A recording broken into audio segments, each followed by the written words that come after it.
Hello and welcome everyone on this official platform of Legacy IAS Academy. सोचिए एक scene, DeVos Switzerland, बर्फ से ढकी पहाड़ियां, वर्ल्ड के सबसे पावरफुल लोग एक ही हॉल में बैठे हुए हैं। जी हां, और स्टेज पर एक आदमी खड़ा है जो ये कह रहा है मैंने दुनिया को न्यूक्लियर वॉर से बचा लिया। वो और कोई नहीं, आप देख सकते हैं, ये इंसान है। जी हां, उसके साथ स्टेज पर एक और इंसान खड़ा है, पाकिस्तान का प्राइम मिनिस्टर। जी हां, पाकिस्तान के प्राइम मिनिस्टर आप देख सकते हैं यहां पर, है ना। ऑडियंस में बैठा है पाकिस्तान का आर्मी चीफ आसिम मुनीर, और सामने इंडिया की कुर्सी जो है इस मीटिंग में खाली पड़ी है। यह सिर्फ एक डिप्लोमेटिक एब्सेंस नहीं है, यह एक डेलिबरेट साइलेंस है। और आज इस दुनिया को बता रहा है कि पीस का मतलब क्या है। पर सवाल यह उठता है, क्या पीस पावर से इंपोज की जा सकती है? क्या जस्टिस के बिना शांति पॉसिबल है? और क्या एक कंट्री जो खुद कॉलोनियलिज्म से निकली हो किसी नए पीस बोर्ड का हिस्सा बन सकती है जो बिना कंसेंट के फ्यूचर डिजाइन करता हो? डोनाल्ड ट्रंप ने लॉन्च किया है बोर्ड ऑफ पीस। जी हां दोस्तों, एक नया ग्लोबल मैकेनिज्म गाजा से शुरू होगा, कल कश्मीर तक पहुंच सकता है। और इसीलिए इंडिया ने वहां जाकर ताली नहीं बजाई, इंडिया ने वहां जाकर सिग्नेचर नहीं किया, इंडिया ने वहां जाकर खुद को हिस्ट्री के रॉन्ग साइड पर खड़े होने से बचा लिया है। तो आज के इस वीडियो में हम बात करेंगे ट्रंप के पीस क्लेम के पीछे की पॉलिटिक्स के बारे में, गाजा के नाम पर बनाए जा रहे नए ग्लोबल पावर स्ट्रक्चर्स के बारे में, और सबसे इंपॉर्टेंट, इंडिया ने नो क्यों कहा और क्यों ये नो दुनिया के लिए एक मैसेज है। तो वीडियो को एंड तक आप समझिएगा, और वीडियो के एंड तक आप ये समझ जाएंगे कि पीस और कंट्रोल के बीच सिर्फ एक लाइन होती है और इंडिया ने उस लाइन को जरूर पहचान लिया है। जी हां, तो अब आइए समझते हैं कि कॉन्टेक्स्ट क्या है इस पूरे इशू का। तो आप देख सकते हैं headlines, Donald Trump launches board of peace with Pakistan, Shehbaz Sharif on stage, India along with several nations absent here. जी हां, तो आइए समझते हैं ये पूरा इशू है क्या, तो क्या हुआ, कॉन्टेक्स्ट क्या है। तो आइए इस चीज को समझे। जनवरी 2026 में डोनाल्ड ट्रंप ने डेवोस स्विट्जरलैंड में वर्ल्ड इकोनॉमिक फोरम के साइडलाइंस पर एक नया ग्लोबल इनिशिएटिव लॉन्च किया जिसका नाम है बोर्ड ऑफ पीस। जी हां दोस्तों, बोर्ड ऑफ पीस। अब सवाल यह उठता है कि ये बोर्ड ऑफ पीस है क्या, है ना। What is this board of piece, है ना। ट्रंप का कहना है कि ये एक ग्लोबल पीस मेकिंग बॉडी होगा, कॉन्फ्लिक्ट जोन को स्टेबलाइज करेगा, गवर्नेंस रीबिल्ड करेगा और एंड्योरेंस पीस यानी कि लॉन्ग टर्म शांति लाएगा। इसी के साथ ही साथ ट्रंप ने यह भी कहा कि ये जो बोर्ड ऑफ पीस है ये यूनाइटेड नेशंस के साथ मिलकर काम करेगा। जी हां, ये यूनाइटेड नेशंस के साथ मिलकर काम करेगा, लेकिन कई कंट्रीज का ये डाउट है कि ये यूनाइटेड नेशन सिक्योरिटी काउंसिल का ऑल्टरनेटिव बन सकता है। अब सवाल यह उठता है कौन कौन स्टेज पर है। तो ऐसा कि आप देख सकते हैं कौन कौन स्टेज पर है।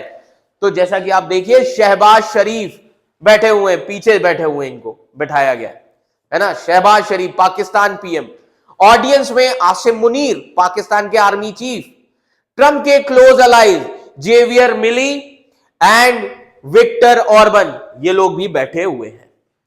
टोटल 19 कंट्रीज के रिप्रेजेंटेटिव्स ने फाउंडिंग चार्टर साइन किया है। अब सवाल यह उठता है इंडिया ने इसे क्यों नहीं साइन किया। जी हां, इंडिया ने इसको क्यों नहीं साइन किया। क्या प्राइम मिनिस्टर नरेंद्र मोदी को इनवाइट नहीं किया गया? बिल्कुल इनवाइट किया गया था, नरेंद्र मोदी जी को इनवाइट किया गया था, लेकिन इंडिया ने डेलिबरेटली, समझिएगा, इंडिया ने डेलिबरेटली अटेंड नहीं किया। उसके पीछे कुछ रीजंस हैं। ऑफिशियल सोर्सेज के मुताबिक पहली चीज, इंडिया सिर्फ यूएन मैंडेटेड पीस इनिशिएटिव्स में पार्टिसिपेट करता है, यह इंडिया का कहना है। ट्रंप रिपीटेडली क्लेम कर रहे हैं कि उन्होंने इंडिया पाकिस्तान सीज फायर जो कि 10 मई 2025 में को हुआ था, उसमें ट्रंप ने मीडिएट किया। इंडिया ने इस क्लेम को बार बार रिजेक्ट किया है और इंडिया को डर भी है कि अगर हमने ये बोर्ड ऑफ पीस साइन कर लिया, कल को ट्रंप कश्मीर का इशू उठा लेंगे, कल को ट्रंप कश्मीर इशू को बोर्ड ऑफ पीस के थ्रू उठा सकता है ना। तो इंडिया का स्टैंड क्लियर है, कश्मीर स्ट्रिक्टली बायलैटरल इशू है, कोई थर्ड पार्टी का रोल नहीं होगा। ठीक है, अब आइए समझते हैं ट्रंप का इंडिया पाकिस्तान वॉर पर क्लेम क्या था। तो अब इस चीज को हमें समझना होगा। ट्रंप ने कहा था India Pakistan conflict which took place on 7th to 10th May 2025। तो जो कॉन्फ्लिक्ट हुआ था इंडिया और पाकिस्तान के बीच में, operation Sindoor, 7 to 10th May 2025 कि इंडिया पाकिस्तान के बीच में जो कॉन्फ्लिक्ट हुआ, वो कॉन्फ्लिक्ट न्यूक्लियर आर्म नेशंस के बीच था। पहली चीज तो India and Pakistan both are nuclear arm nations. अब ट्रंप का यह कहना है उन्होंने मीडिएशन करके 10 to 20 मिलियन लोगों की लाइफ बचाई है। इंडिया का स्टैंड क्या है? Cease fire bilateral military talk से हुआ, किसी थर्ड पार्टी का रोल यहां पर नहीं है। ठीक है, बोर्ड ऑफ पीस का पहला फोकस क्या होगा? अब आइए समझते हैं कि बोर्ड ऑफ पीस ये जो बनाया गया है, इसका पहला फोकस क्या होगा? Focus areas. तो समझिए, इनका पहला फोकस होगा गाजा स्ट्रिप। जी हां, Gaza strip. So board of peace का first focus will be Gaza strip. Second, Israel Hamas conflict जो कि अक्टूबर 2023 से शुरू हुआ है। तो इस बोर्ड का काम क्या होगा? ट्रंप के 20 पॉइंट गाजा पीस ब्लूप्रिंट को इंप्लीमेंट करना। जी हां, जो ये बोर्ड ऑफ पीस बनाया गया है, इसका काम है ट्रंप के 20 पॉइंट गाजा पीस ब्लूप्रिंट को इंप्लीमेंट करना, इंटरनेशनल फंडिंग लाना, रिकंस्ट्रक्शन और गवर्नेंस का ओवरवेट। ठीक है, अब इंडिया का गाजा पर क्या स्टैंड है ना? इंडिया का गाजा पर क्या स्टैंड है? India stand on Gaza. समझिए इस चीज को कि इंडिया सपोर्ट करता है negotiated 2 state solution. India also support independent state of Palestine. पहले इंडिया कहता था ईस्ट जेरूसलेम पैलेस्टीन की कैपिटल है। पहले इंडिया कहता था ईस्ट जेरूसलेम जो है वो इंडिया की, वो पैलेस्टीन की कैपिटल है ना? ईस्ट जेरूसलेम पैलेस्टीन की कैपिटल है। इस चीज को समझिएगा। 2014 के बाद जब बीजेपी गवर्नमेंट आई, तब इंडिया ने ईस्ट जेरूसलेम वाली डिमांड को ओपनली सपोर्ट करना बंद कर दिया। फिर भी 30 सितंबर 2025 को प्राइम मिनिस्टर मोदी ने ट्रंप के गाजा प्लान को viable pathway to long term peace बोला था, है ना? ये सारी चीजें हुई। ठीक है, अब इन सभी चीजों में बाकी दुनिया का क्या रिएक्शन है ना? यूरोप का, चाइना का, रशिया का, इन सभी का रिएक्शन क्या है? तो आप देख सकते हैं इस आर्टिकल में कि बाकी दुनिया का क्या रिएक्शन है। यूरोप के कंट्रीज ज्यादातर नहीं आए इसको सपोर्ट करने के लिए। रीजन है ग्रीनलैंड का इशू जो डेनमार्क के साथ चल रहा है, आप देख सकते हैं, है ना? सो यूरोप ऑलरेडी अंडर स्ट्रेस में because of this Greenland issue, है ना? सो यूरोप के ज्यादा कंट्रीज नहीं आए। रीजन ये था ट्रंप ने ग्रीनलैंड को कंट्रोल करने की धमकी दी है। डेनमार्क और यूरोप पर टैरिफ्स की बात भी की है। ठीक है, चाइना ने क्या किया, है ना? तो अब आइए समझते हैं चाइना के बारे में। चाइना इनवाइट को डायरेक्टली रिजेक्ट नहीं किया, बट चाइना ने यह जरूर बोला यूएन बेस्ड इंटरनेशनल सिस्टम को ही वो सपोर्ट करेगा। ठीक है, रशिया ने इन सभी चीजों पर क्या कहा? तो अब आइए हमें समझना होगा रशिया के बारे में। तो अब समझिए, रशिया ने कमिट कुछ भी नहीं किया है। व्लादिमीर पुतिन को इनवाइट मिलने से यूरोप और ज्यादा नर्वस हो गया। समझ में आ रहा है? तो ये पूरा गेम रहा। तो अगर हम पूरा इस चीज को देखें तो हमें यह समझना होगा कि इंडिया को क्यों नो कहना चाहिए, है ना? क्या ऐसे रीजन हो सकते हैं किस लिए इंडिया को नो कहना चाहिए इस बोर्ड ऑफ पीस को? सो इसके लिए एक एडिटोरियल और आया हुआ है इंडियन एक्सप्रेस में, 4 reasons India should say no to Trump's board of piece.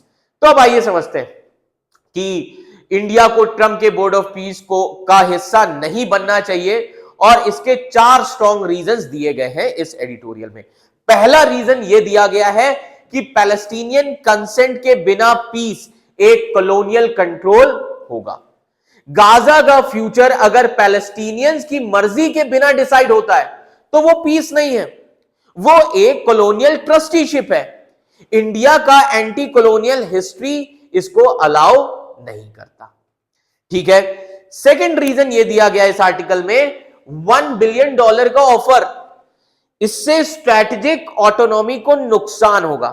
पैसा यहां पर इशू नहीं है, यहां पर प्रॉब्लम यह है कि इंडिया एक ऐसे बोर्ड पे बैठ जाएगा जहां डिसीजंस यूएस सिर्फ कंट्रोल करेगा, इंडिया को आउटकम्स का ही ब्लेम मिलेगा। ऑटोनॉमी का मतलब क्या है?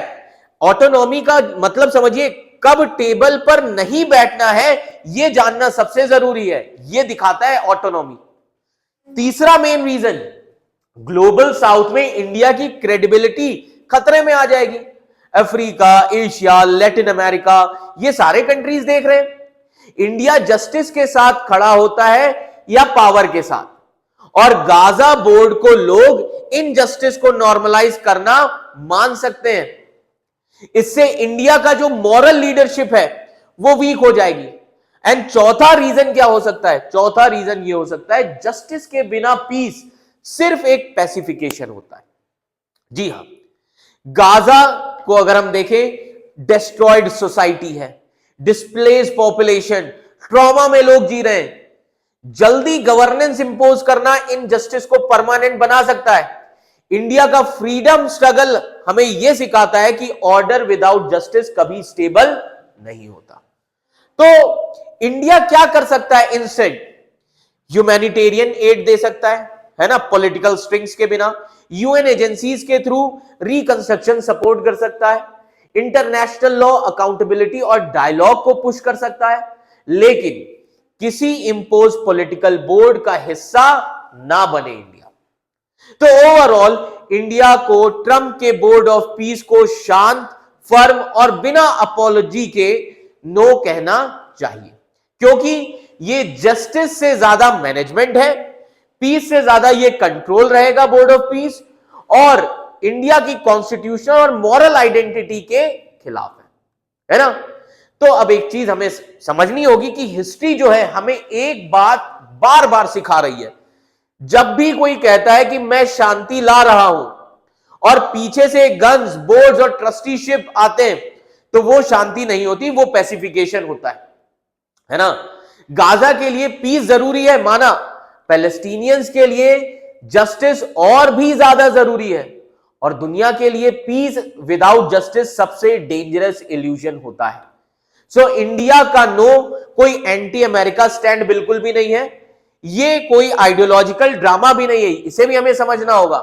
ये एक सिविलाइजेशनल मेमोरी का रिस्पॉन्स है। एक ऐसा देश जो ये जानता है कि कंसेंट के बिना गवर्नेंस क्या होती है, डेवलपमेंट के नाम पर डोमिनेंस या डोमिनेशन कैसे होता है, और ऑर्डर के नाम पर इनजस्टिस को कैसे नॉर्मलाइज किया जाता है ना। तो इंडिया ने डिसाइड तो किया है कि हम एड देंगे, हम डायलॉग सपोर्ट करेंगे, हम यूएन के थ्रू मदद करेंगे, है ना, लेकिन हम किसी बोर्ड का हिस्सा नहीं बनेंगे जो विक्टिम्स को बिल्कुल सब्जेक्ट बना दे।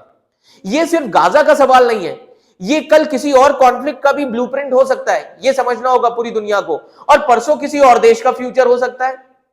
इसलिए यह वीडियो सिर्फ जियोपॉलिटिक्स की नहीं है, ये एक वार्निंग है, ये एक रिमाइंडर है कि पीस का मतलब कंट्रोल नहीं होता, पीस का मतलब साइलेंस नहीं होता, पीस का मतलब होता है जस्टिस के साथ डिग्निटी।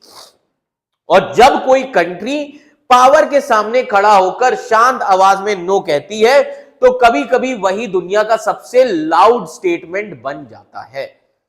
तो आशा करता हूं आपको यह पूरा इशू समझ में आ गया होगा। And thank you for watching this video, and for such kind of video, like and subscribe our channel Legacy IAS Academy. Thank you so much.